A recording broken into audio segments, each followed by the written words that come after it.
Welcome to Popcorn Talk, featuring movie discussions, news, and interviews, presenting the film scene with Illeana Douglas. Illeana is an actress, writer, author, and film historian with a need to discuss movies that borders on obsession. You'll learn the history of movies one great story at a time. The film scene is the deep cuts of movie podcasts, featuring movies we love by the people who made them.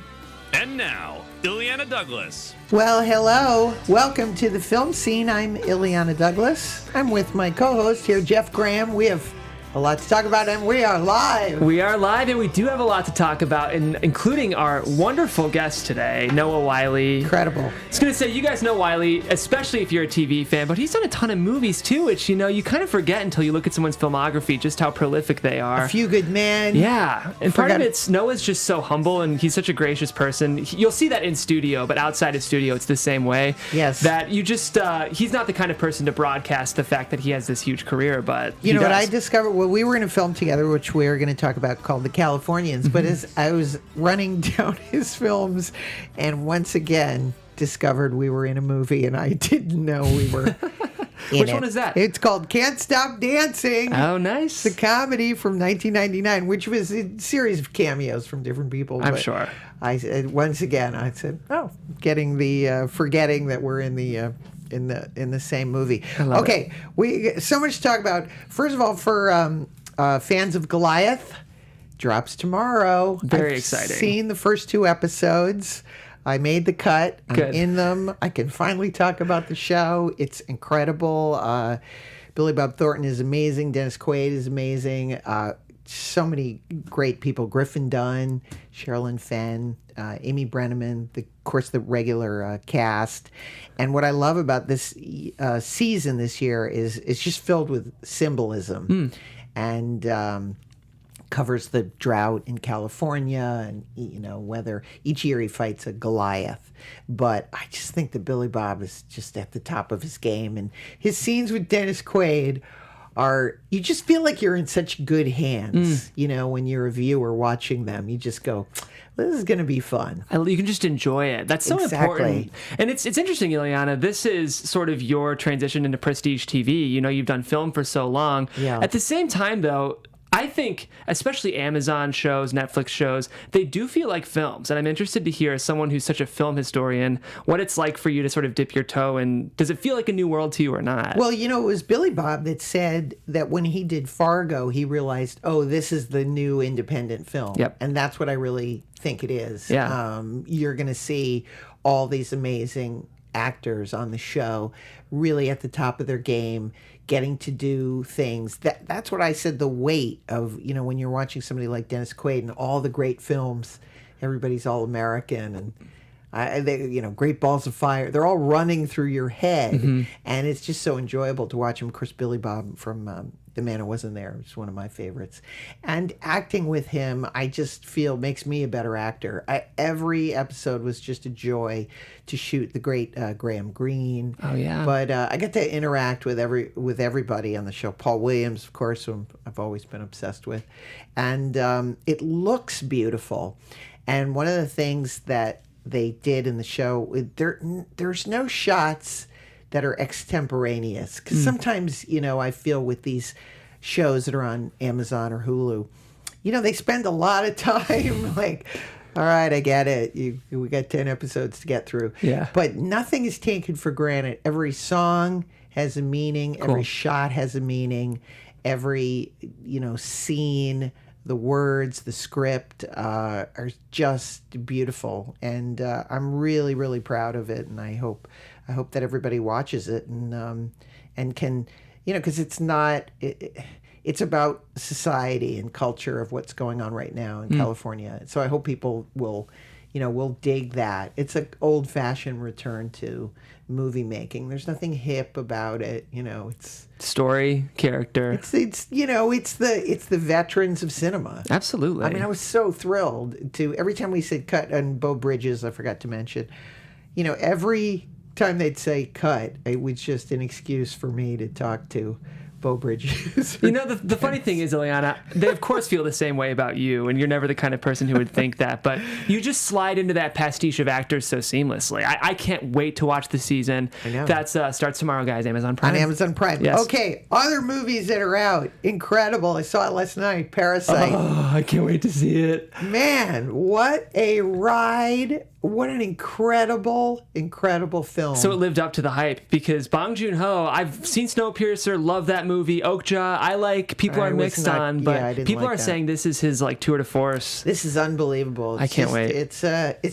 And it stays with you. There's a picture of it. Wow. You know, it manages to mix. What I think is so incredible about it is in a completely stylish way.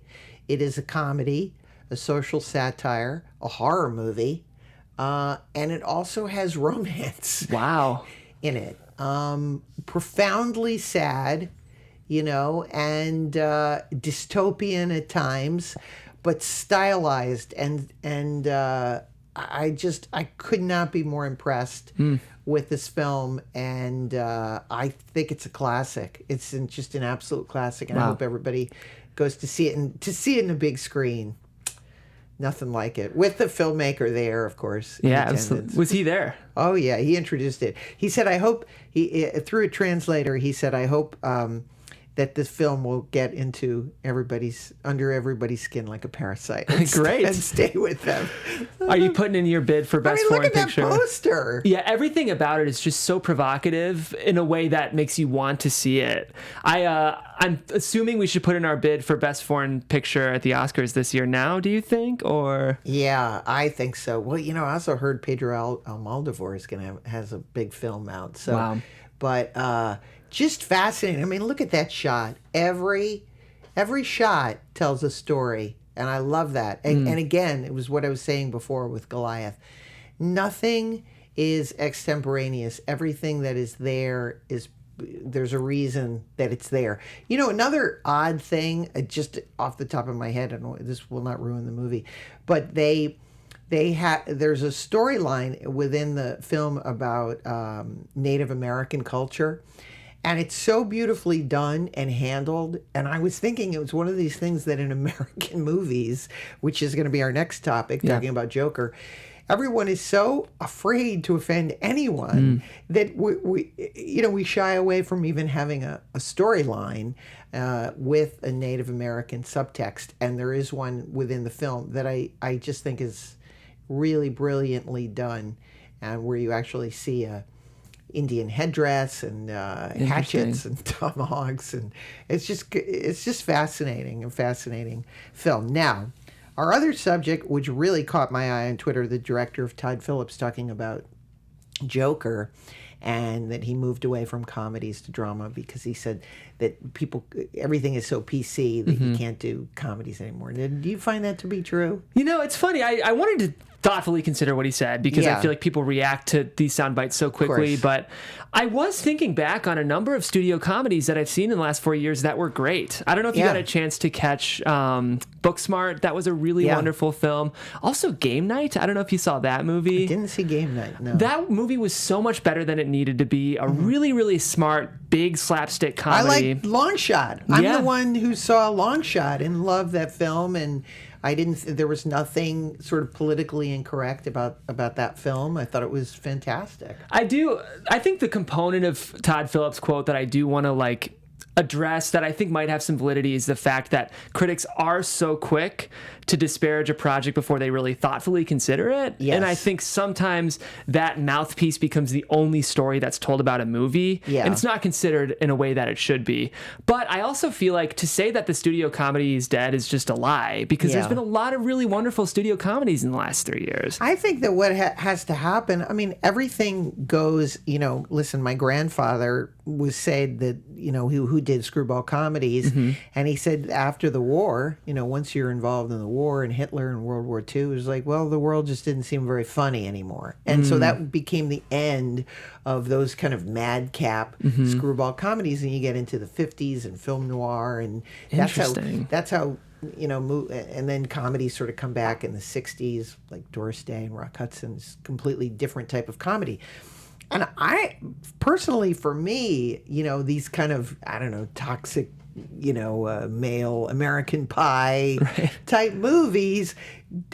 Is it more that they ran their course than it's that we're not accepting of them being politically incorrect? I mean, didn't they run out of things to do in The Hangover? Totally. I mean, I do like the first Hangover. I don't think it's aged as well as we'd hope, but to run that movie and franchise that movie as long as they did it once. I don't know if they needed to keep doing it. And again, I just think if your comedy's not resonating with people, maybe you look at the scripts, you look at what you're writing about, and maybe it ran its course, like you said. Well, obviously the climate between men and women right now is so fertile, right? And it's got to move beyond the male-dominated comedies versus female bridesheads comedies, which those were very politically incorrect. And then you get into, what I thought was interesting about what he was saying is he was discounting movies like Bad Moms, which have explored the same genre,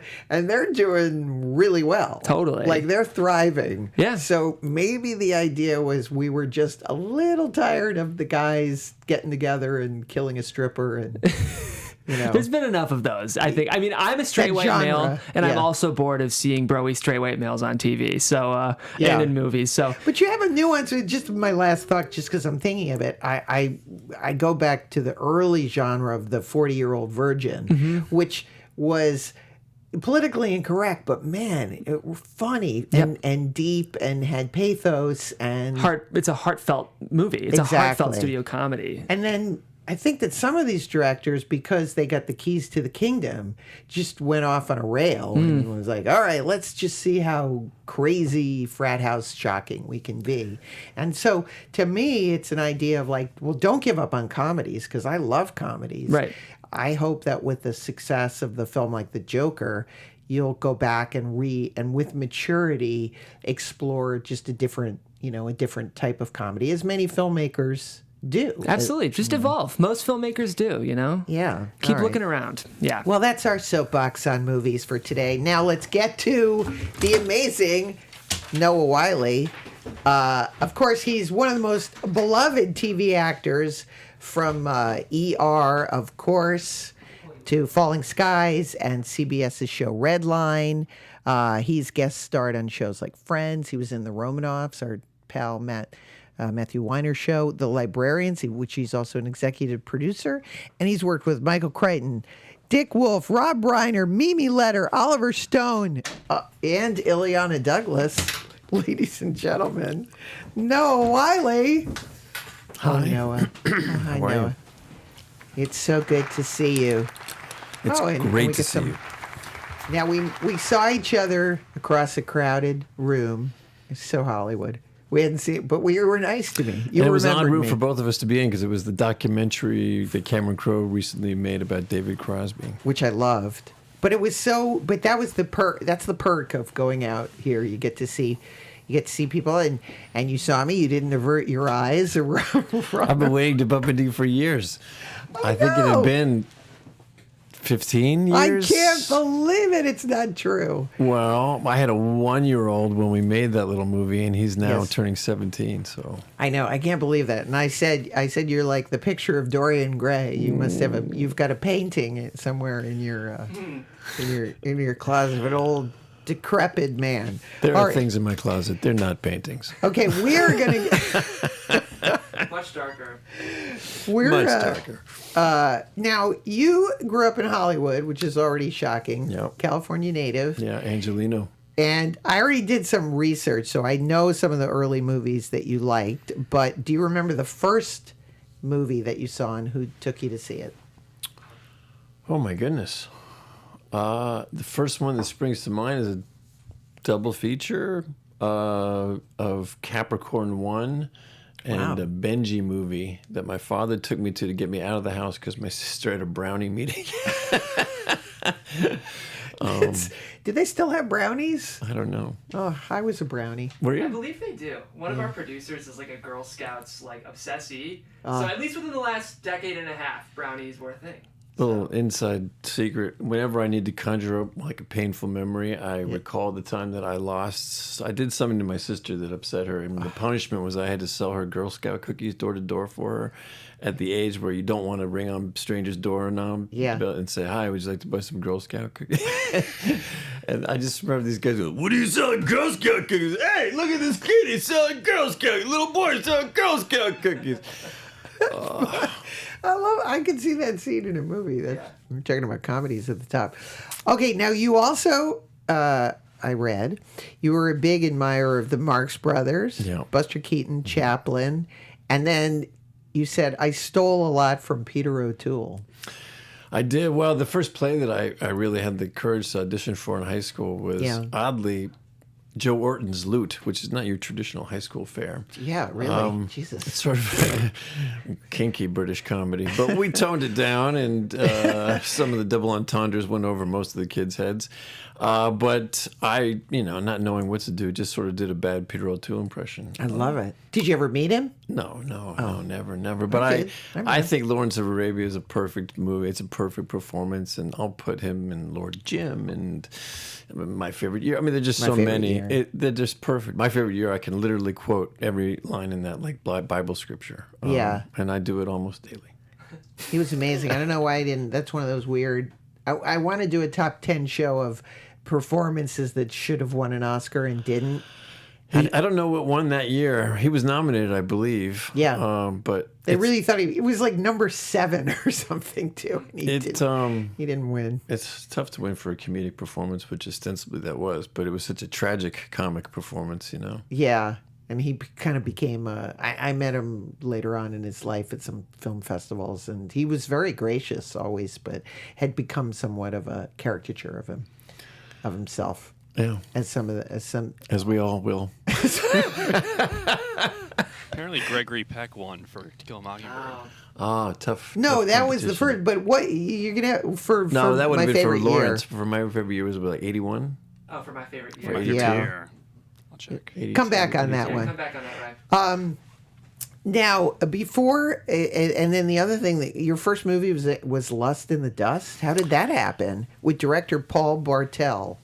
Paul was a really good family friend. You're kidding. Well, you have an interesting family. So I'm an Angelino. And what that means is that it can mean all sorts of things. My grandmother founded the Craft and Folk Art Museum that's on Wilshire Boulevard across from the La Brea Tar Pits. So I'm like 4th generation Angelino. So my family has gotten into all sorts of different areas over the years. And when I was really young, my parents split up, and my mom remarried a guy who was a film producer. And one of the movies that he produced early on in his producing career was this movie Lust in the Dust that was directed by Paul Bartel and starred Divine and Tab Hunter and Lainie Kazan and all these crazy people. So they were all in my house, when I was coming home from school. And then the follow-up movie to that was Scenes from the Class Struggle in Beverly Hills, which with Jackie Bissett that Paul directed. I was craft service on that movie, and it was just, they were like family movies. Those really kind of raunchy, dirty, divine comedies. Not the John Waters ones, the Paul Bartel ones, which were different. Paul was. He directed Eating Raoul, and he and his partnership with Mary Warnoff was very different, and the movies that they were into were different than the ones that John Waters was doing in Baltimore, even though they both used divine. Paul was much more of a cinephile, and his movies were much more sort of, I don't know how to make the distinction, but they were different. Scenes of the Class Struggle is incredible. It's a great movie. Isn't Ed Begley in that film? Ed Begley, Wally Shawn, Ray Sharkey, Robert Beltran, Mary Warnoff. My mother plays a little cameo. Oh, really? Yeah. Oh. All the furniture that was in the living room we stole, and was in our living room for most of my childhood. And I noticed that you did one of those, which is, I'm so afraid of that. You did one of the ancestor shows. Like, you weren't scared that you were going to be a slave owner.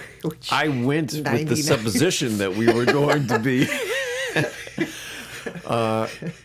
Knowing them, my mother's from Kentucky, and I have a lot of family from the South. It's my father's family that's from L.A. So I was always curious about whether or not we had Civil War veterans in our family, because no one ever fessed up one way or the other for fighting the North or the South. So that was what I went out to find. And I found out that we had actually both. We had people serving the Confederacy and the Union Army, and it took me down this fascinating road. I was game. I was just like, well, it is amazing the kind of research that they can do. They went 10 they didn't do the story that they investigated, but they investigated my father's family 10 generations back to Amsterdam, to a family named Gant. I mean, it's just, and they give you a binder that's incredibly comprehensive, which made a great Christmas gift for my family that year. Yeah, I dug it. Now, do you have to sign something beforehand? It's like that says, "Hey, whatever we find, you can't take it back." I guess was figuring that it was going to be horrific, and I was sort of game for it. But the truth is, and I think I even said this on their program, like, if you're looking for a murderer in your family, you'll find one. If you're looking for a racist, you'll find one. If you're looking for a genius, you'll find one. If you're looking for, somebody who, you want to model your life after or don't, you can cherry pick because family trees are so vast. So it's really just a question of which story you want to focus on and what kind of narrative you want to build around it. And those shows, that's what they do. They look for the one that's got what we look for in dramatic structure, that's got a nice act structure and a nice couple reverses to it. So mine in particular was, do you want to meet your great-great-great-grandfather? Sure. And then you find out that he was this pillar of his community, and he was a Civil War veteran, and he, always balanced the treasury to the penny. And then they give you this article, and he blew his brains out in a hotel room. Oh, my God. Takes you on a good ride. Yeah, that was I love those shows. I mean, I would never want to do it, but I love watching other people going through them. So I'm looking at some of your first movies. I first saw you on screen in Swing Kids. This is already before ER, but you also did the movie Crooked Hearts. Yeah. Now that's part of that early 90s.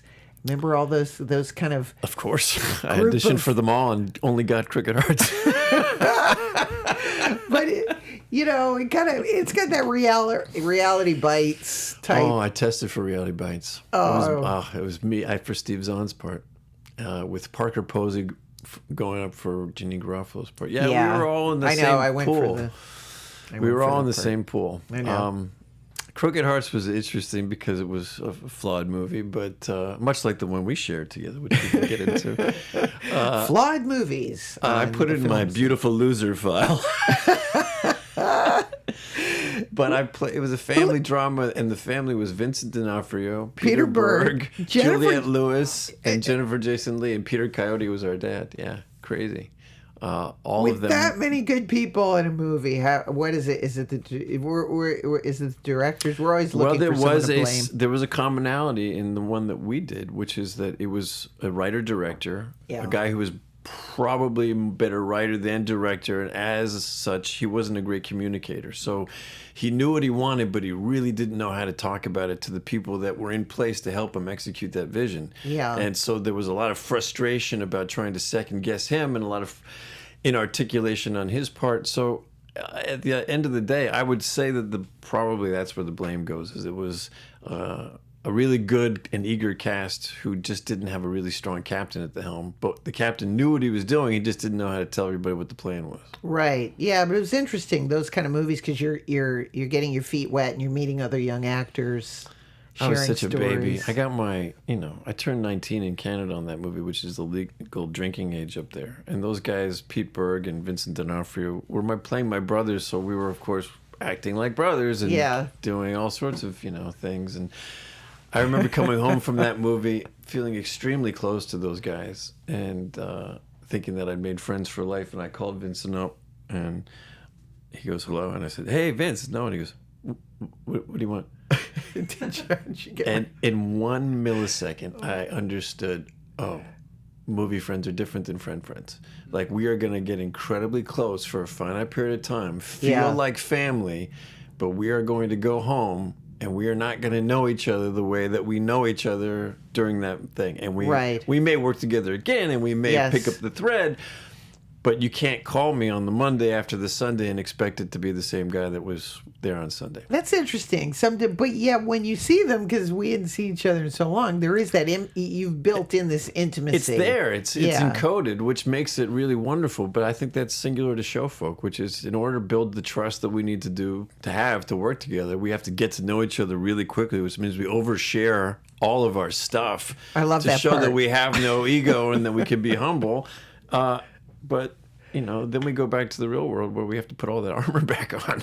Yeah. We don't walk around like Nilsen that. talk about that. She's in Glow. Yeah. She was talking about how with her fellow actresses and actors, sometimes she feels like she knows everything about the attic of who they are, but nothing about like the foyer. Right. It's such an interesting way that actors. Oh, have that's a to good engage distinction. With each other. Yeah. I thought that was She's really great. I interesting. love that She's show. So good in that show. She's phenomenal in that show. And Definitely. where did you shoot Swing Kids? Because again, I remember I was just sort of starting out, and literally every one of my sort of guy friends auditioned for that. That was a big movie. I put a lot of similarities Disney. between Swing Kids and Alive, which you Yeah. did do, which I tested for the Nando Parado part that Ethan got. Oh my God, I wanted that movie so badly. I know. I was willing to eat a human being to get that movie. If Frank Marshall had said, Noah, it's down to you and Ethan, but one of you's got to eat human flesh, and Ethan's just balking. Would you do it? I'd say, Frank, where is it? That was a hard. I remember auditioning for the film, and he kept saying how, we're gonna. I mean, at that point, they actually wanted to even film it in the Andes. He's like, "Are you ready for that?" I was like, "Yes, of course." Yeah, right. Oh well, but it would have been fun to. Swing make Kids it was then. shot in Prague, Czechoslovakia, and it had a wonderful young cast: Robert Sean Leonard and Christian Bale and Frank Whaley and An incredibly Kenneth interesting. Branagh and Barbara Yeah. Hershey and all these other people too. A really interesting idea. It doesn't quite work, but the mixture of the swing mute. I mean, it's a fascinating idea. There was a group of kids that were kind of antagonistic to the Hitler Youth that really were interested in English and American culture, predominantly swing music, and they dressed like hip cats, and they carried umbrellas around, and the idea was that you could make a movie about this revolutionary undercurrent of youth that was trying to survive as Nazi Germany kind of was going into formation. And so Jonathan Mark Feldman wrote a really interesting script. Again, Thomas Carter directed that movie. Thomas Carter was an actor who was Yeah. on The White Shadow, who became a really hot TV director. Yeah. He directed the pilot for Miami Vice. He was a really hotshot director on Hill Street Blues.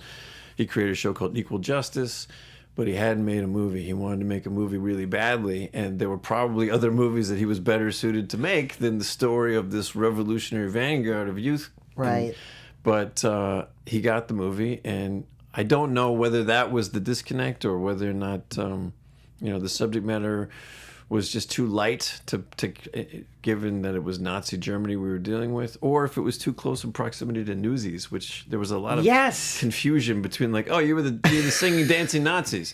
No. Christian was the singing newsboy, but he's the boxing Nazi.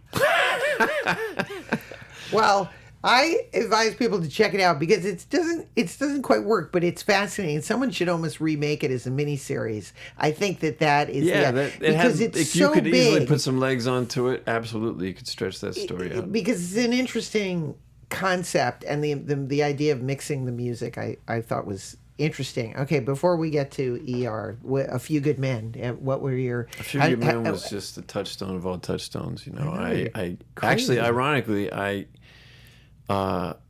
had auditioned for the larger roles in A Few Good Men to play one of the defendants, I think, and I didn't get the part. They gave it to another actor named Charlie Walsh. And similarly, I had auditioned for one of the leads in Swing Kids and didn't get the part, and they'd given that to another actor. But this actor showed up to play the part in Swing Kids that I played, and he showed up with a broken leg, and they couldn't use him for the boxing stuff, so they called me to come play the part that I played. And A Few Good Men was the same thing. This guy, Charlie Walsh, booked this nice little part in A Few Good Men, but then he got a lead in another movie, and he bowed out.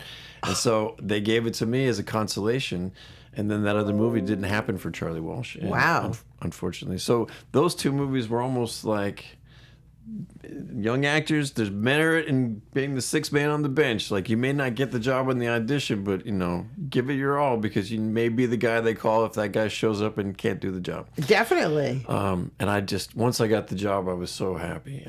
Rob Reiner was so gracious, and that script was so good, and you know, I was the low man on the totem pole, but I'm driving a Jeep with Tom Cruise and Demi Moore and Kevin Pollak and testifying with Kevin Bacon looking at me, you know. What a cast. Unbelievable. What do you remember about Rob Reiner as a director? We're talking about strengths of certain directors. He just...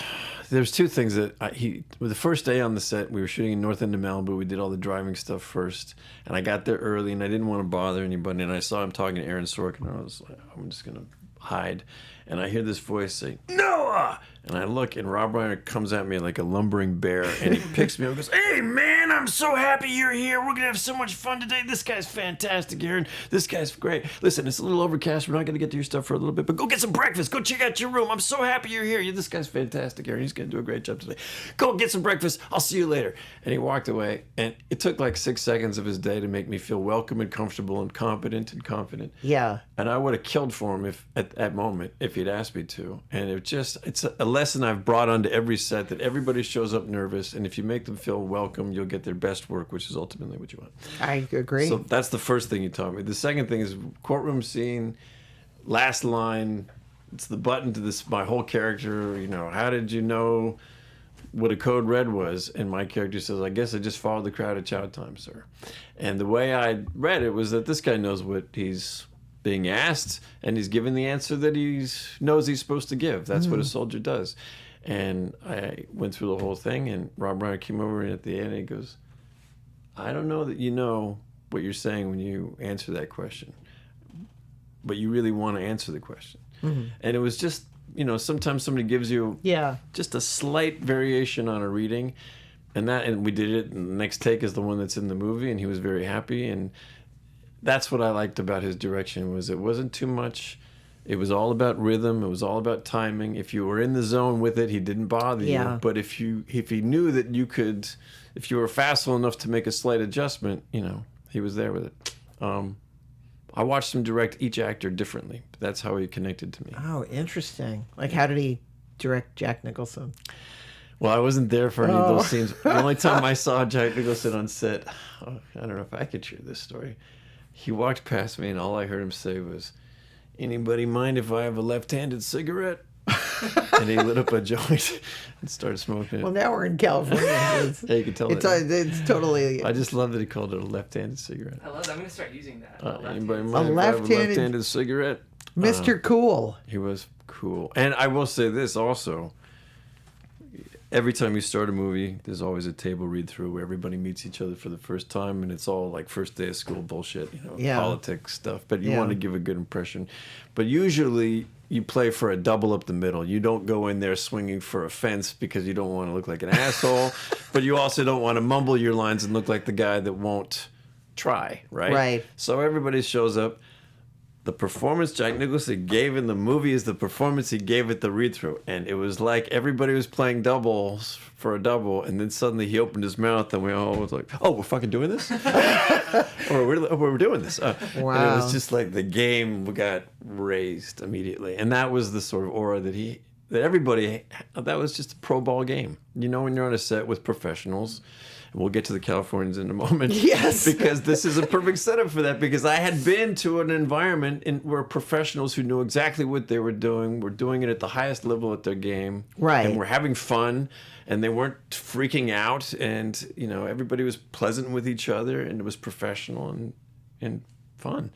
Yeah. That's when, well, I think it's also the height of movie making where there's enough money to rehearse properly, you know, get your costumes. That's true. You know what I We mean? did rehearse. Do camera setups. And then as we get into the independent films, it's good and bad. Sometimes you've got 16 days to shoot something. And sometimes, like you said, there is no, on the film that we did, you know, you just get cast in it. It just becomes like, you know, you get this person and that person, and you show up on set, and you're trying to make your way on set and meet the director for the first time, you know? Yeah. So they don't have a track record. I mean, certainly with somebody like Rob Reiner has quite a track record. That too. period of time, his track record was phenomenal. Yeah, I mean, he was just crazy. coming off of having done Misery and all those great movies in a row.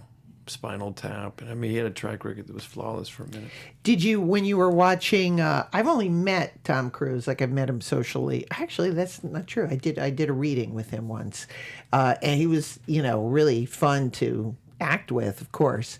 But watching him and acting with him, did you We had a pick up rehearsal on anything? on the Sony lot in the soundstage to do that courtroom scene, and I showed up early, as is my way.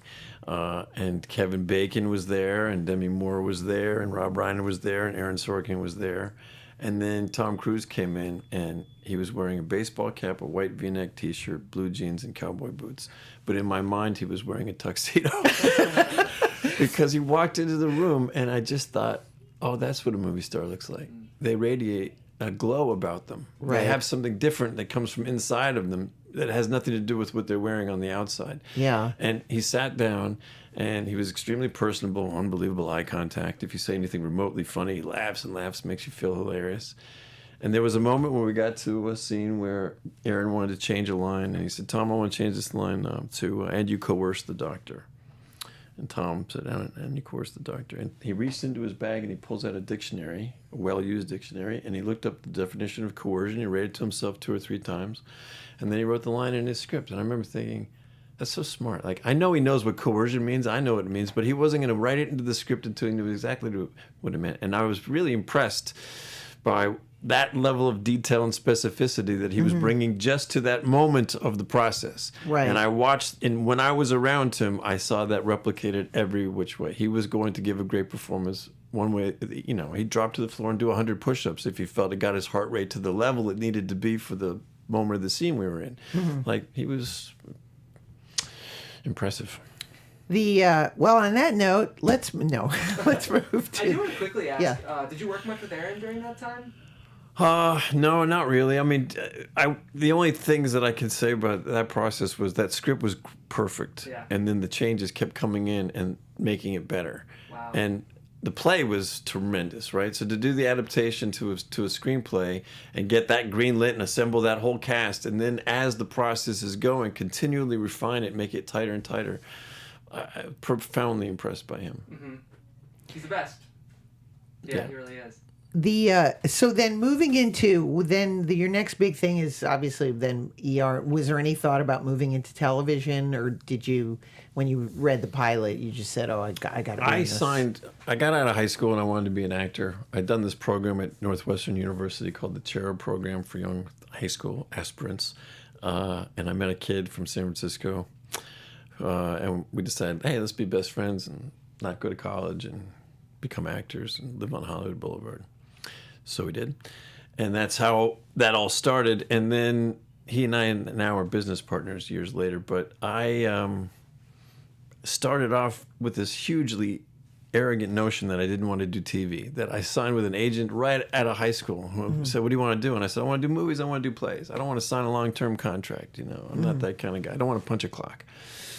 So the irony that my career really has been all about television is pretty thick, because I wasn't working much as an actor. I'd done A Few Good Men. I did Swing Kids in 91, and then I didn't work at all in 92. And I was just about to go back to work for Dmitry Dimitrov, who's now, he's a famous maitre d' in town who ran the Tower Bar, but he used to be the maitre d' at the Bel Air Hotel, and he was my boss. And he told me I could go back and work for him when I needed to. So I was about to call him. And then I got this idea that I should hire a manager to maybe look for more material. And I signed this manager. And she sent me the ER pilot script that day. And I thought it was a movie script because it was a 2-hour pilot written by Michael Crichton. And so I read it and I thought, oh, this is great. And I love this young doctor character. And then they said, well, it's a TV show.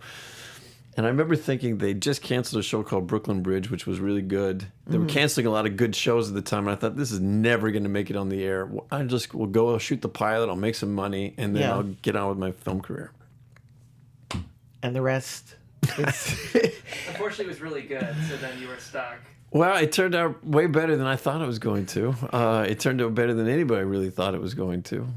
So did you have so the original cast is insane. I mean, George Clooney, Anthony Edwards, Juliette Margulies, Sherry Stringfield. Did you, Eric LaSalle, What was the table read like? What was, that group like?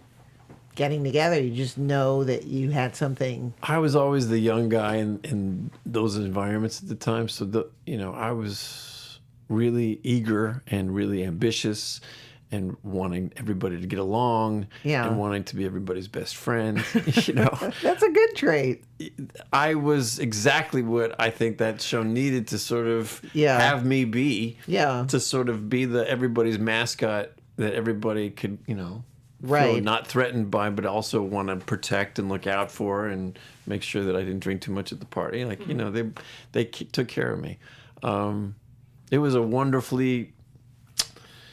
You can't replicate that kind of chemistry. It was the right group of people that had a great sense of humor, incredibly hard work ethic. We wanted to be very good at what we were doing, and we were willing to work extremely hard to do it. Anthony was the only one that had a family at the time. The rest of us were single and didn't mind working 17, 18 hours. Was Anthony sort of the most famous? By far. He had already done A Few Good Men, and he'd already done Revenge of the Nerds. Yeah. George had been brink of famous for a really long time. He had this distinction of having done something like 27 failed pilots. Yeah. So it was just a matter of time. He'd done Facts of Life. He was on a show called Sisters. He had a sort of menopausal following for a character he played called Falconer on Sisters. Perhaps we have a clip. No. Oh, look at you! Oh, jeez, what a baby! One of the things that I thought marked it was the realism that it had, because I don't think medical dramas lean much more soap opera. Well, that was the trick. Was Michael wrote it in 1975 after he finished his third year rotation at Harvard Medical. And he writes technical things. He writes technical books. He wrote technical books. So the level of jargon in this thing was almost incomprehensible. But John Wells, who took the reins of it to be the executive producer of the series, was smart enough to understand that jargon is really the musical soundtrack that plays as the backdrop to the human interest stories that play in the foreground. And if you can create characters that are overworked and underslept, who are really talented but beset by red tape and things that are beyond their control, it doesn't matter that the audience doesn't understand the intricacies of a thoracotomy. As long as they believe that those doctors do, that is all that needs to happen. So it sort of broke the mold of the old Marcus Welby one, which is, let me dumb this down so that you can understand it. Right. To I know you're not going to get it. Just stay out of my way and watch and hope for a good outcome. And that suddenly allowed viewers to be almost voyeurs instead. Yes. And created a verisimilitude that was really potent. That and the advent of the Steadicam. I was just going to say that. That was it. But the technology was there. It just didn't have the operator. And this guy, Guy B, his name is Guy B, came in episode 7, I think, of our first season for an episode called Blizzard, which has in it an unbelievable Steadicam shot that almost takes up a whole act of the show. And that was the episode where we found our style, where we realized that if you don't cut and you go through the whole set and you just keep bringing in patient and patient and patient and lines and lines and lines, you create a sense of chaos and anxiety in the viewer that's really provocative. Yeah. And you put a sort of thumping soundtrack underneath that, and people won't catch their breath until the commercial break. And we just found it. Now, tell me about, because I've done some, nothing as elaborate as that, but these Steadicam shots require a lot of rehearsal, right? So, one person messes up a line, and then you're... That was the joke, is the last guy who pops in and says, "Phone call, Dr. Green," and he comes in and says, "Phone Green, Dr. Call." Everybody back to one. But just Alan Alda guested on the show for a while, and he told us that one of the things that made MASH a success was that that cast used to do this thing they called gut check, where they would sit in a circle and basically critique each other's performance from the show the week before, and they were brutal.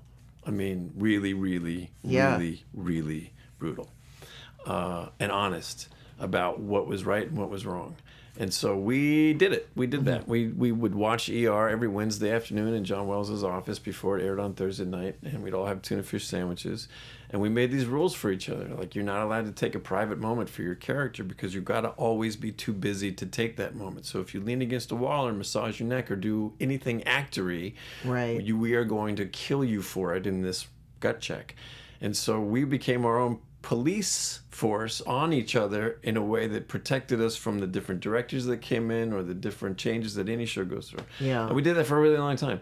But that sense of like, if you screw up, you're going to bring it all down, makes those oneers easier, and because you will not be the one that makes the mistake. Right. You know, you will learn your lines at home the night before. You will come in prepared. You will carve out your part of the scene so flawlessly that it will not be you in the fire lane. And we used to bet. We'd make a betting pool, $5 in the pool every man. And we'd bet on how many takes it would take to get the second print, and the one who got the thing would take the pot. And you know, it's so antithetical to creativity, and yet because there was such a hypercharged competitive aspect to getting one of these shots and pulling off one of these things, it works. And you had so many. Well, I remember too. I was doing Drew Carey at the time, and Oh my on God. the Warner Brothers. You guys were always out there playing basketball. Well, George and I played We're like basketball one every day. unit. Every Yeah. day. But Drew Carey, I think we had a were right- rivalry with them of like playing video games. There was a video game thing called Call of Duty that we all used to play on these computers that were in the admin area, and they were all real computers. So we'd play video games with each other. And Drew Carey played too. And we started playing against them, and then we all came in on a Saturday and had a competition. And then we started putting up propaganda posters all over the studio. It's so funny. The things that happen on a movie lot. Those were good days. We had friends, ER, and Drew Carey, and Warner Lois Brothers. and Clark. And Yeah, it was a great Gilmore lot. Girls. It was a really happening lot back then. It really was. I used to admire you guys over there on ER. And also launched Mimi Letter's career. Yes. What did you think of her directing style? She kills actors. I mean, just in I love her to pieces. But, you know, early on her style was only obtainable through one way, which is you shoot a lot of coverage. Yeah. You know, you have to shoot lots and lots of pieces in order to build editorially silent relationships and moments and endow objects and the things that she does. I think her strength is that she's got an incredible eye for the things that aren't in a room. So if you give her something that's kind of like a soft or sentimental piece of material, it's going to end up too much soft sentimental. But if you give her something that's got just literally factual, she fills it in so beautifully with everything else that it's the right balance. So when I think of her shows, they're always layered. You know, there's always something foreground, there's always something middle ground, there's always something deep background. Each one level is telling a story, and she knew what she wanted very clearly. She knew who was watching the dailies. She knew Spielberg was watching. She knew that she was framing for him, and we were all framing for him. But she was tough, really tough, in the way that you want a director to be tough. There was one episode called Love Labor's Lost that it was a big episode. She directed it early on. I had mononucleosis and 104 temperature while we shot it, so I was miserable. I was so sick that I was passing out one night and I wanted to go home, and they told me I couldn't go home. And I turned to the technical advisor, Joe Sachs, and I said, Joe, you got to give me something. I don't think I'm going to make it. And he literally said, no, I got nothing here. I could put one of these IVs in you that we have on the set. And I said, do it. And so he takes the IV and he sticks it in my arm, and I put the saline bag in my lab coat pocket while we're shooting, and I'm doing the scene with one hand, and they say cut, and then I hang the bag on a pole, and we did that all night long while we shot this episode. And it didn't occur to me like that was screwed up or it just, that was what we wanted to do, and the episode's tremendous. Love. Mimi did I a don't great want to see it job. because we can see that on Hulu now, right? Yeah. Okay, Love. You can see the Labor's fever Lost. in my eyes. Going into that. Okay, we got to get to so much more. Sorry. So let's get Babbled. no, it's all amazing. So let's talk about The Californians, the movie that we were on, and then I discovered we were in the movie Can't Stop Dancing. Oh my God. Isn't that funny? I didn't know you were in it. Everybody did little cameos. Did little bits in that. How the heck did you end up in that movie? Anthony Edwards' stand-in on ER, Tyrone Pinkham, ended up sort of an associate producer on that through somebody that he knew. And I think he got an associate producer credit because he was like, he got Laura Innes and me and a bunch of us to sort of do cameos. I showed up only because I was the biggest Mr. Show fan, and they teased me they said, how would you like to be in a movie where you get to be part of the best experimental dance trio in North America? You, Dave Cross, and Bob Odenkirk. And I was like, I'm in, man. Yeah. That was a highlight. Yeah, it was fun. But yeah, the California. Well, I'm on ER. I have a 3-month window in my summertime to do a movie. Everybody wants to do a movie on their hiatus, so you're really choosy about what you do. And I got this script that I was thoroughly charmed by, kind of an updated comedic remake of Henry James's The Bostonians called Californians, written by this guy Jonathan Parker, who had made this really interesting movie called Bartleby with David Paymer and Crispin Glover that was made for no money but had a lot of style and kind of panache about it. And I believe you were already set when the offer came to me. Well, they sent me the script, and the same thing. I knew the Bostonians. I'd seen the film of the Bostonians with Christopher Reeve. Didn't quite work, but it just an incredible idea. And I thought, oh my God, this is amazing. I just thought it had the possibility to be a great film, to explore California society, and we basically play brother or sister. You're an environmentalist and I'm a land developer. A humorless environmentalist. Plus, I'd never been offered a part that was, not funny. I like that she was humorless, and awkward and couldn't sing and was, I just welcomed the opportunity to play someone that was like a spinster. I thought that would be, really interesting. And you were the bon vivant land developer. Looking back, the ideas that I had for that are so odd to me. I had a really strong take on what that movie was supposed to be, and and I showed up, and I just from day one, it just wasn't what I thought it was going to be, and everything.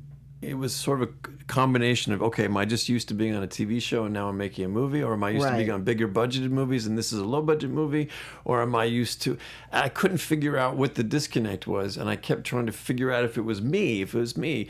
And ultimately, I think it was this gentleman that we were making the film for who was the writer, director, producer, and sole financier, which meant ultimately there was no accountability. And if you're working for... in a normal situation, there's a producer or a studio or a network that says, hey, I'm pulling the plug here, or hey, I think we're off the tracks here, and there really wasn't any oversight. So when we were having the disconnect, there wasn't any recourse. What was strange for me, the conflict for me was that, when you're doing these indie films and everything is usually very collaborative, and my whole career had been very collaborative, and normally people hire me. I had recommended Jane Lynch for a part. She wasn't like Jane Lynch that we now know, and she was in the movie. And so Jonathan had been very collaborative, and then we got onto the set, and all these ideas I had were suddenly not, being listened to. So we had, which culminated, and it's only the couple times this ever happened to me in a movie where I was the area of the conflict. Normally I stand back. You say that, but I feel like you're taking way too much fun. I feel like I halted everything every day just to say, like, am I crazy here? Like, but there was I stopped production because I got mad that they were that I was playing a scene with a guy who had never read the script. He'd only been given the lines that he was supposed to say that day, so he thought he was in a drama, and I thought I was in a comedy, and I couldn't figure out why he kept playing it that way, and Jonathan wasn't telling him anything was different. And then I said, well, you've read the script. He goes, no, I didn't get the script. And I go, well, that's crazy. Everybody that's in the movie should read the script. And I was told that that's not how it's done. You're like, I don't think that's correct. Yeah. And then we were the two leads in the film, and Cloris Leachman was in the film, bless her heart, and I love Cloris. She's a quirky nut, but she is a bowl full of ham. She is ham and a half. Except she's a vegan. So there's no ham anywhere near Cloris Leachman. But, so she we'd go to rehearse a scene, and she'd want the entire scene to revolve around her, taking silverware out of a drawer or something. And then I was like, wait a minute, is it the scene? Like, so things started to get lost, and then I remember we were doing a scene with Cloris where she didn't want to die. That was like my recollection. There was a scene in which she was supposed to die on camera. It was in the script, and as we're going to rehearse it, she just is not going to do it, and the director is not accepting of the fact that, and so suddenly he's rechanging all of the blocking, and then I sort of got frustrated because I was like, why are we doing this? I remember that we were shooting at that little beach house in this tiny little room. Oh my goodness, tiny little room. And I was just sort of trying to figure out where to stand. I was like, all right, well, my thing is like, okay, this is the lay of the land. This scene's going to be ruined. So let me just try to get my own take, So I was just trying to figure out what the shot was. And I said to the DP, Steve Fierberg, I said, well, just tell me what the shot is. And he goes, what do you care what the shot is? You're not even in the shot. And there was a moment of silence, and I turned on him and I said, actually, Steve, I am in the shot. I've been in the whole friggin' movie. I don't know if you noticed. I've been on the set every single day. And then that's where I saw the first AD which is, you never want this to happen, put his mouth to his walkie and start to whisper in it. And then you go, oh, now it's going to be all over so at that point, it is spread. And so Steve and I went outside and had words with each other. We eventually, spoke again, but we were fighting, we had a really, really large fight, which the director didn't even participate in. He just let me and the cameraman, yell at each other off camera. Cut to what's in the movie is this bizarro, doesn't quite work scene of Cloris Leachman not really dying, and I only saw the movie once, and I think there was a moment where I got really upset with what I was watching, and sort of much like when we made it, I probably just disconnected, and then I didn't really go back to it. I'd like to watch it again just to sort of really break it down technically. But that first opening shot is me in this big sort of grassy hill way out in the middle of nowhere, and I'm tiny in the frame, and I'm supposed to walk all the way up this hill to a camera, which is a big walk. And I thought we were making this sort of slightly farcical movie. So I do this very kind of exaggerated but prideful walk as I'm marching like James Dean, marking off territory in Giant. But it was a big chance, it was a big choice, and I figured I'm going to either hit it or miss it. And I finished the take, and the director came over and said, very purposeful. And then he didn't say anything else. He didn't say, like, I like it or I don't like it or that works or doesn't work. And that was sort of set the tone for the whole thing of like, okay, I'm just going to be doing stuff, and I'm going to hope that it works, and I hope that it's in the movie. Well, I thought that, so the last thing I'll say about it, because I love the first half of the movie. Mm-hmm. I watched the first half of the movie. I was like, this movie is brilliant, because I loved the script so much, and I really wanted it to be so good, and I love working with Noah. In fact, like, those were my favorite scenes. We had some fight scenes that were excellent. There was this is another interesting thing that happens with movies. There was a whole reel in which my character goes insane. I nearly drown. I fall in love with Kate Mara, and we're both fighting over Kate Mara.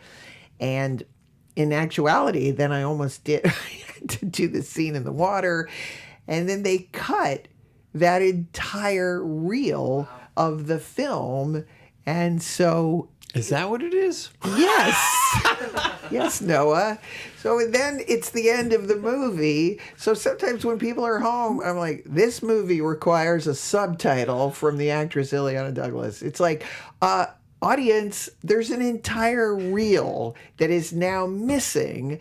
Therefore, the end, then you see me at the end of the movie and I'm singing, it's like, all right, now it's become a musical. This movie doesn't make any sense. That movie thoroughly depressed me, to be honest. It's to the point that I have not been able to go back up to Mill Valley. Oh, it's on Amazon Prime. After you watch... you, though, as a performer, when you know you're in a project that's not working, you have to go all in, right? Yes. You I go do. all in, but I bought a huge book called Cryptonomicon by Neil Stephenson, which is like 700 pages, and I just buried my nose in it. And I sat on this chair when I wasn't working. I took your picture of And that chair. I have a wonderful photograph that Illeana took. We were shooting at the beach, and I was sitting in my chair reading this book, and the tide came in around the legs of my chair, and I was so immersed that I didn't even notice. I'm just like, please, God, I'm not here. Take me away, book. That moment was kind of a perfect microcosm of the whole experience. Yes. Yes, she blew it up, and then she wrote in this big silver Sharpie an affirmation that says, "Every day I'm able to forgive and to let go and forgive." Oh, I love it. And I have it in my office, so it's the first thing I see every day when I sit at my desk. I would like one too, please. I was really into taking photographs. FYI, Valerie Perrine is in the movie, Oh, who yeah. I talked to extensively, as is Keith Carradine. Keith and I bonded on that movie in a and big played way. guitar.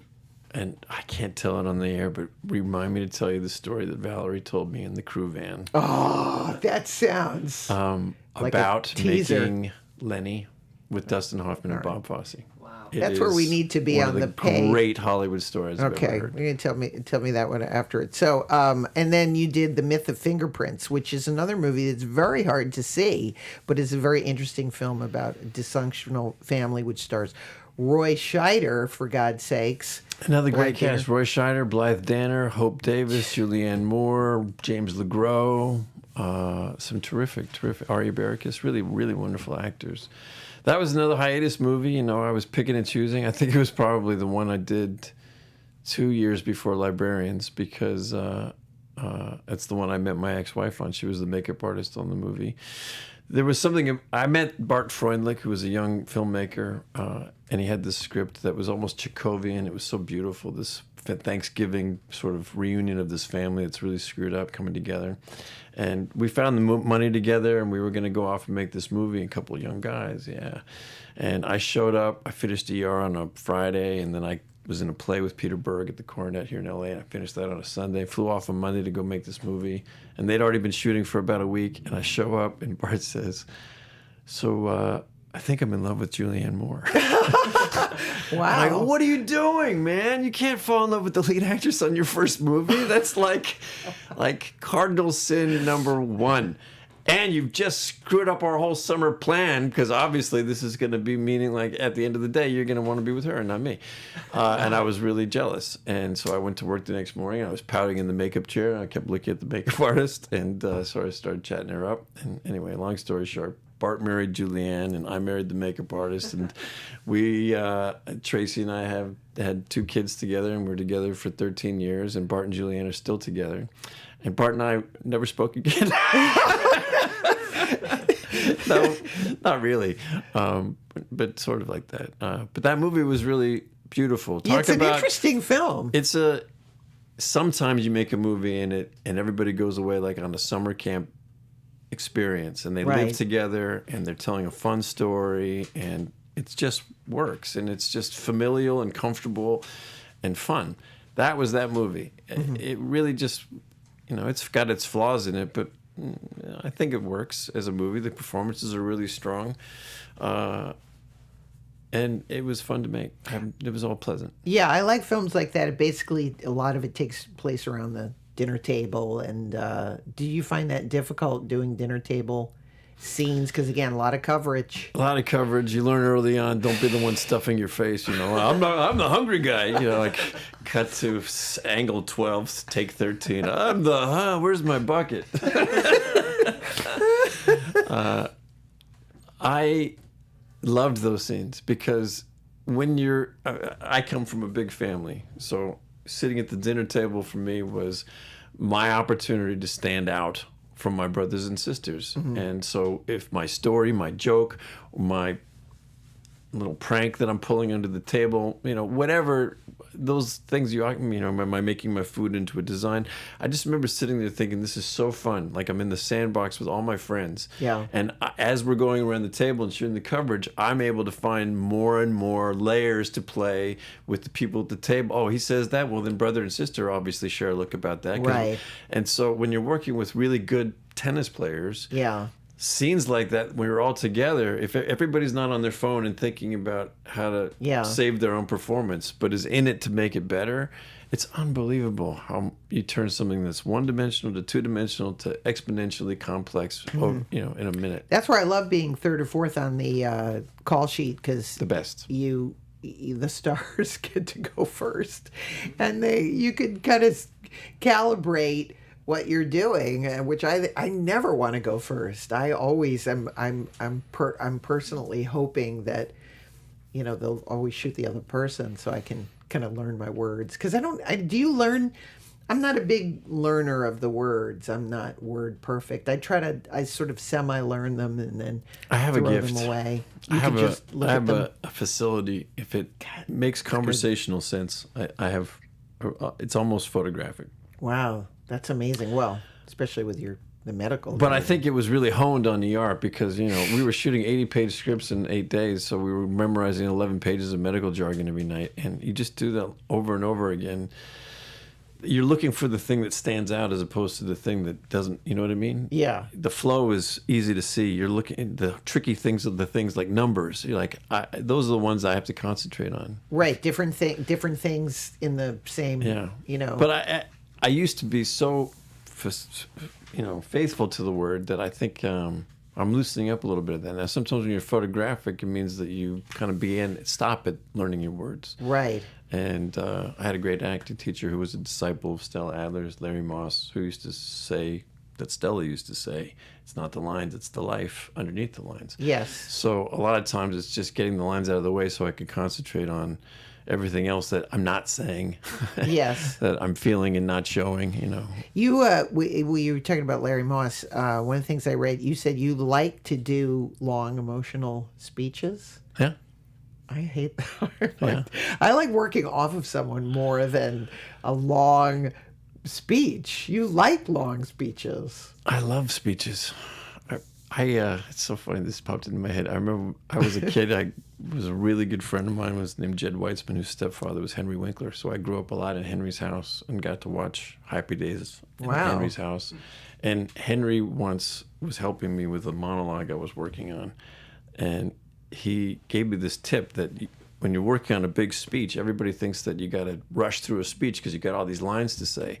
But when you're talking, you never think you're about to give a speech. So every time you finish a sentence, you think you're done. So be done. And then you just have one more thought.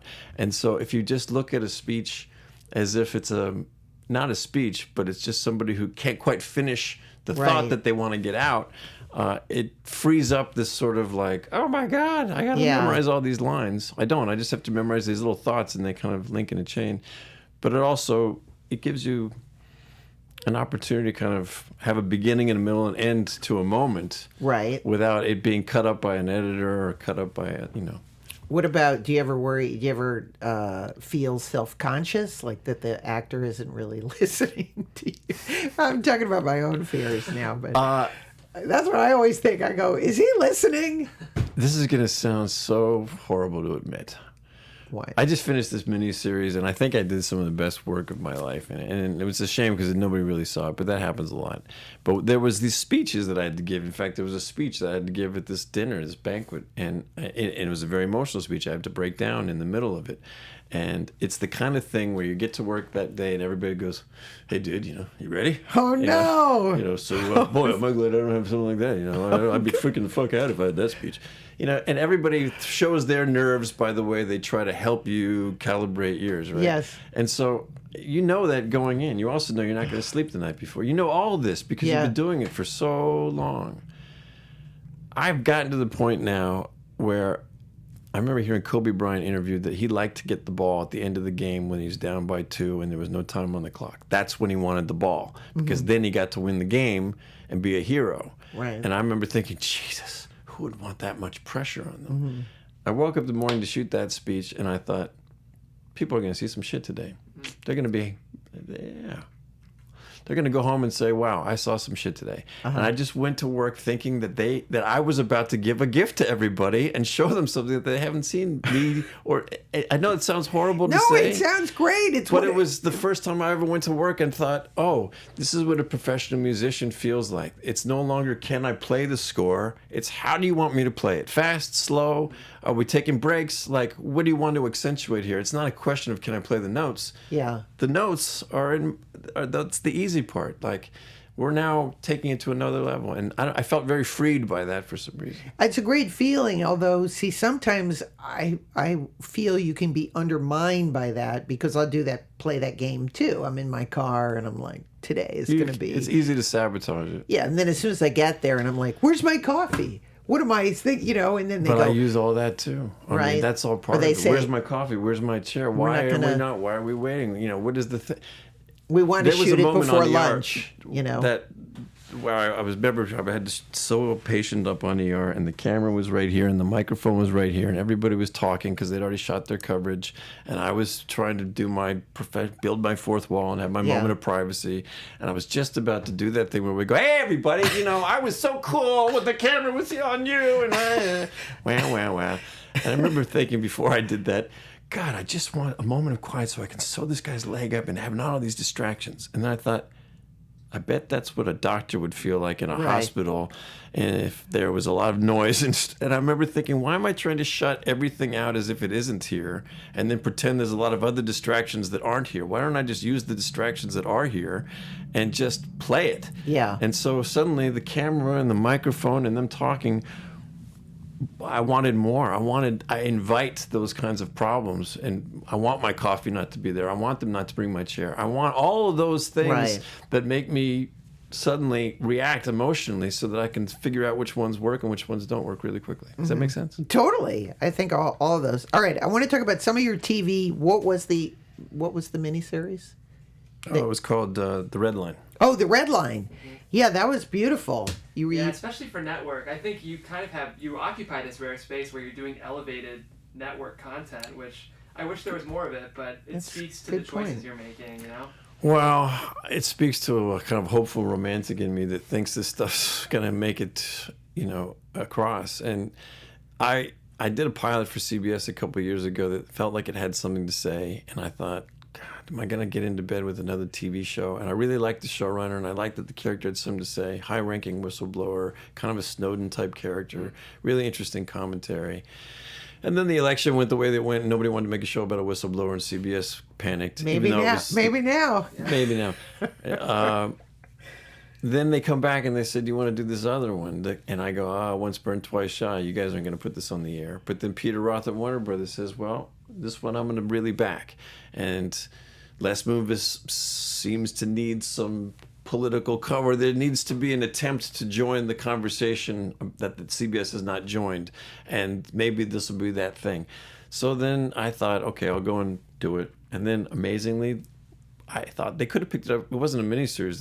We pitched it as a series. It was going to be 22 episodes, and they chose to do it as 8, which was an acknowledgement that it was a good enough story to tell, that they were a network that doesn't usually do it, that it was a good tepid, experiment. And so we went off and did it with these notions that we had done something really significant, and then cynically, they aired it in 2-hour blocks over 4 Sundays against the last 4 episodes of Game of Thrones. So it was, let's do the right thing and then let nobody know that we did it so we don't piss off the brand that is our bread and butter. And so it's the thing we all wanted to have happen, and yet those of us that were involved felt really kind of beaten up through the process because we thought we had a support that we didn't really have, and we thought we were making a change agent show that really could have been, that wasn't going to get a fair shot. But the work was solid, and we've had to all kind of rationalize this process by saying sometimes things have, impact over time. Big bangs cause a lot of noise, but they don't do a lot of structural damage, and slow leaks over time can bring down mountains. And maybe putting the first gay protagonist character on CBS or the first trans character on CBS, or doing a show of Black Lives Matter that, allows law enforcement to be looked at with a slightly critical eye as well as a heroic eye, over time, that sets a precedent of having just been on TV that will make a difference. But we thought that one was going to make a bigger difference. Yeah, that's where it gets interesting. Show, Amazon and Hulu and this ability, nobody's really looking over your shoulder, so you have this ability to do 8 episodes, and I hate to say it, I really feel like that's where the future is. You don't have the networks are just not. That's probably my future. Is I don't know that I want to do that again, where you put your heart on your sleeve that much, and then it's just ultimately up to a marketing decision, to a to an algorithm about whether or not it's going to play. And at least if something, like I saw you in the Romanoffs, and it's like some people may like it or not like it, but it's there. It's always there, and you can always watch it. Show. I thought that was a departure for you. You were like the sad guy, and you were sad, Noah. You think so? Yeah, you thought you were like the romantic. Well, you were like the sad Lord Byron. Well, let me ask you this: do you find that the roles that you get are slightly reflective of where you are in your life? No. For me, I wish they were. I always get cast as like loudmouth, lunatic, people, and I'm from New England. I never get cast in parts that are. Sometimes early on in my career, you don't find that the exploration or whatever the job is has some sort of intrinsic lesson in it that is appropriate for where you are in your life? So I wish. Sometimes early, in some cases, yes. Lately, not as much. I wish more so that it led into my real thing, things that I'm doing. No, I get a little more stereotype, I go through dry spells, that are inexplicable, and then I get cast in roles that all have a kind of thematic resonance to where I am. Often enough that I find that that's what my career is more than anything else. Is I plug into a project that is right where I'm at, and it resonates. It did feel that way in the Romanoffs, because I hadn't seen you on screen in a couple years. I was going through a really kind of interesting period, and then trying to figure out what I want to do, and. That was an interesting character who was sort of floundering and rootless and sad at heart. But there were a couple. I mean, Redline is the saddest character I've ever played. I wept the entire time through that. I was exercising something very, very sad. But I really enjoyed going off and just telling one story without any connective tissue around it. Yeah. There was no before, middle, or... You don't even know this guy's story. All you know is the scenes that he's in, and there was something really liberating about that. Yeah, I thought it was really. Was that a set? You were on a cruise ship. No, that was a real cruise. It was a real cruise Queen ship. Mary. We got on this Royal Caribbean cruise ship heading out towards the. My God! And then that's a I good flew to job. Miami. We got on the cruise ship and we shot for 4 days going out, and then when we hit one of those islands, we flew home. There was one scene, the interior of the banquet scene, which was the night that Matt and I had our thing, was shot in the soundstage in Toronto. But everything else was on that ship. Oh, my goodness. All right. And then the Librarians, briefly, because we're our Librarian fans here. I had a kid. I had 2 kids, and I wanted to start doing stuff that my kids could watch. And I got sent this wonderful script when I was on ER by the cerebral superhero called The Librarian, Flynn Carson. And I was just swept up because it reminded me of all the Don Knotts movies I enjoyed as a kid. The Incredible Mr. Lippet and The Shakiest Gun in the West and The Apple Dumpling Gang. And you'd mentioned Chaplin and Kipling and all those guys that I sort of, Marx Brothers. I loved physical comedy growing up, and this was my attempt to sort of be a Don Knottsian character. Don Knotts playing Indiana Jones. And so I jumped at the chance, and we created this wonderful franchise of 3 movies, and then we made a TV show that ran 4 seasons off the idea. And it just was like a pipeline straight to my sense of play. And I loved everybody I worked with. Everybody behind the camera were just great, great fun people to work with. And we would go off and, on a shoestring budget with sort of our tongue planted firmly in our cheek, to go and just do stuff that made us laugh. We were talking at the beginning of the show about, comedies, the politically incorrect comedies on their way out. And see, to me, family comedies, Unmind, such a great Unmind. We were on TNT, and TNT basically canceled us because we weren't edgy, and TNT wanted to be HBO or FX and start Right. doing Breaking Bad. And I kept saying to them, bad. the edgiest thing on TV right now is the Librarians, because it's the only thing that does anything like this. Yeah. You know, you find me a show you can watch with your grandmother and your grandson. Like, you won't find it. This is edgy because it's such a throwback to a other period of time, of programming. Yeah. But they didn't see it that way. But Plus, I like the guy that the lead hero is smart, yeah, his biggest muscle was his brain, and, and it had a sort of Scooby-Doo scariness to it, Yeah. and you learn a little something, you get a little history, you get a little silliness, you get a good pratfall, Yeah, anything about history I love anyway. And I got to really go to film school on TNT's dime. I started directing on Falling Skies, which was another series I did up in Canada. Sci-fi Spielberg series. But I really got to sort of have fun writing and directing and producing hands-on on the Librarians. Well, So now that are you about to go into something else? Or you're in your thinking mode? Are we going to do a sequel to the Californians? yeah, let's do it. I'm in. Let's go and remake that movie the right way. It'd be good. Let's do the Bostonians. That'd be fun. That could do. I'll do anything that you want to do. I'll do anything I had you- such fond memories of being with you. Oh, we and had so much fun. even when I saw you at that David Crosby screening, I was just all the anecdotes that you made me laugh over came rushing back to me. We had a lot of You fun. tell the greatest joke as Richard Burton. Do you remember the joke? Yes, I can't tell on the air. You can't? I Oh. know. I mean the Richard Burton shopping, Richard Burton doing but going grocery shopping. Yes. Come on, you do it. I can't do the Burton voice though. Gotten to the Richard Burton. Elizabeth and I went to the supermarket. I bought a bottle of whiskey, a bottle of vodka, some wine, some beer, and Elizabeth brought a loaf of bread. I said, Elizabeth, what are we going to do with all that bread? That's Richard Burton doing stand-up. That was my, So good. yeah, that was one of the. See, if you hire me, you get this all the time. you get she's this. a hyphen. You would believe you get stories, you get everything. You get stories. All right, Noah. This sadly has to come to an end, but it's been so much fun, and not an end because I'm going to see you again, I hope so. and hopefully we'll work together again.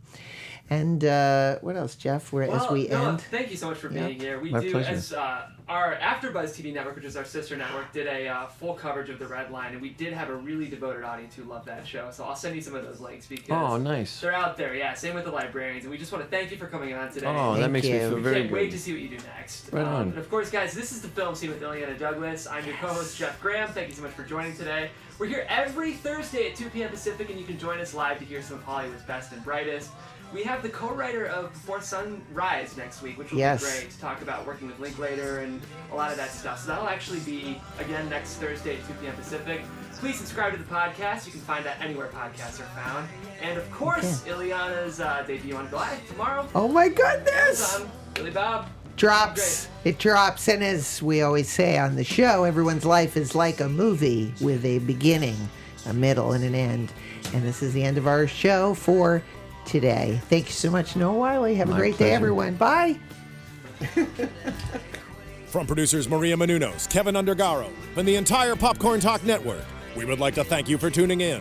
For questions or comments, be sure to visit popcorntalk.com. I'm Sir Richard Wentworth, and this has been a presentation of the Popcorn Talk Network.